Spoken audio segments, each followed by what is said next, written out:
Iya betul Om. Jadi saya ini juga asli orang Ciherang Om. Kebetulan bukan bapak saya aja yang kerja di pabrik itu. Sebagian masyarakat di kampung saya ya kerja di pabrik itu juga. Ya nggak tahu harus berbuat apa Om. Memang persoalan Citarum ini bukan hanya persoalan kampung Marna saja, kampung Ciherang, atau bahkan kampung-kampung yang ada di bantaran Sungai Citarum. Hampir di bantaran Sungai Citarum ini kan memang banyak sekali industri-industri atau pabrik-pabrik yang berdiri, dan tentu saja masyarakat di sana juga banyak yang bekerja.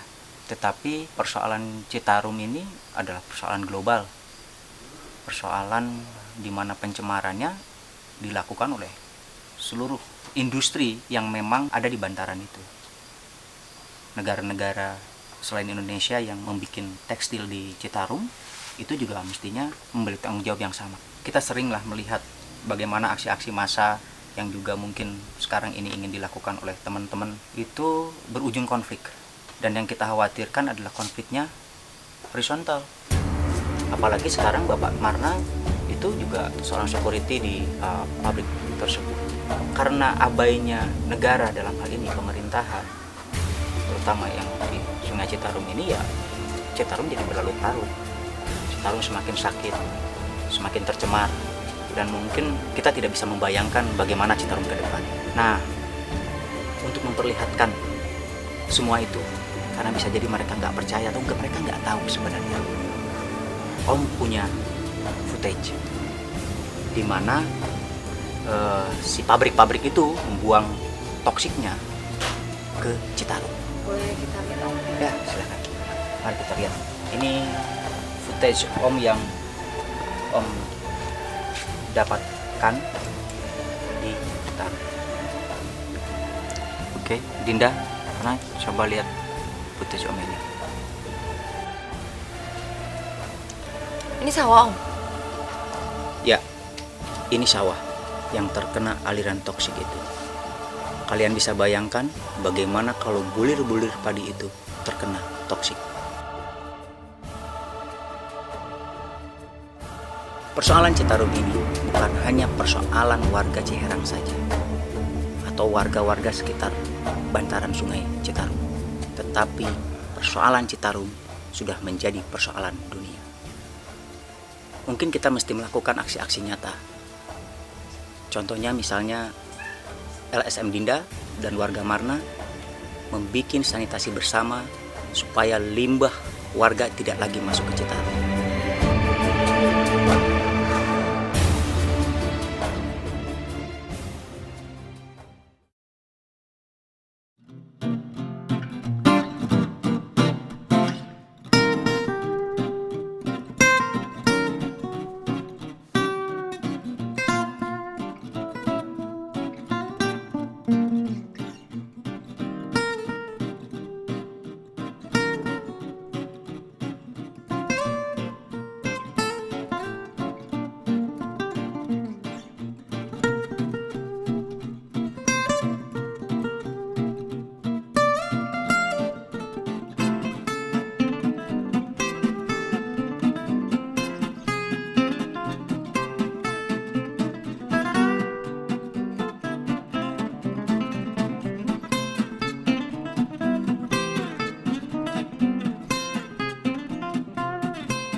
Jadi kita gimana ini teman-teman? Sepertinya pabrik udah nggak menerima saran dari kita, dan mereka juga kelihatannya ya angkuh banget.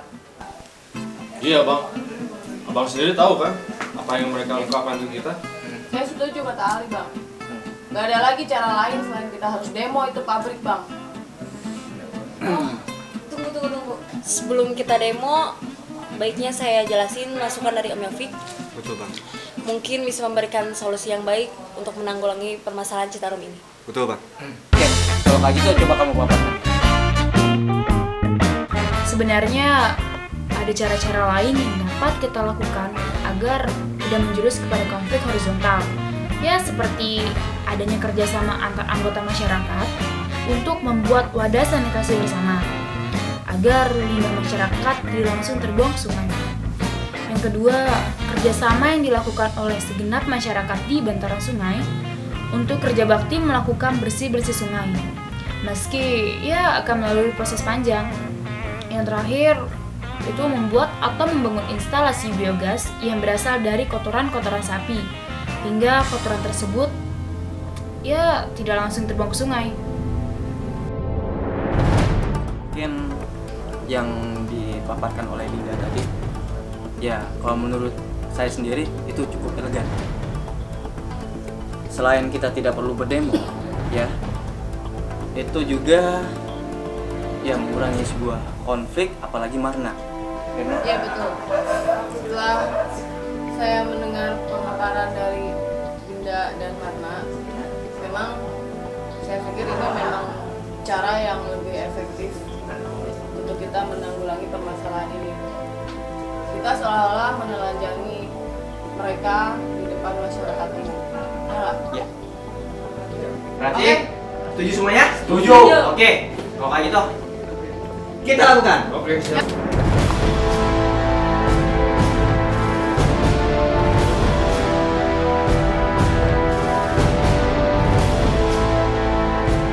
Tuhan telah menitipkan alam ini kepada kita manusia. Semua kekayaan yang ada di dalamnya adalah anugerah yang semestinya kita jaga dengan sepenuh hati. Tanggung jawab yang diberikan Tuhan kepada kita adalah bentuk pengaplikasian kita sebagai hambanya yang hidup berdampingan dengan semua kekayaan ini. Tak seharusnya kita mengabaikan apa yang telah dititipkan Tuhan kepada kita. Tak sepatutnya kita kesampingkan segala masalah yang menggerogoti alam yang menjadi nafas kehidupan kita. Di pundak kitalah terletak semua tanggung jawab untuk menjaga semua titipan Tuhan. Keserakahan, egoisme, dan keinginan keras manusia dalam mengeksploitasi kekayaan alam harus menjadi musuh utama bagi kita yang mendambakan kehidupan yang lebih baik. Di sinilah, di bumi inilah, kita tancapkan sebuah cita-cita luhur untuk kelestarian alam demi anak cucu kita yang akan hidup di kemudian hari.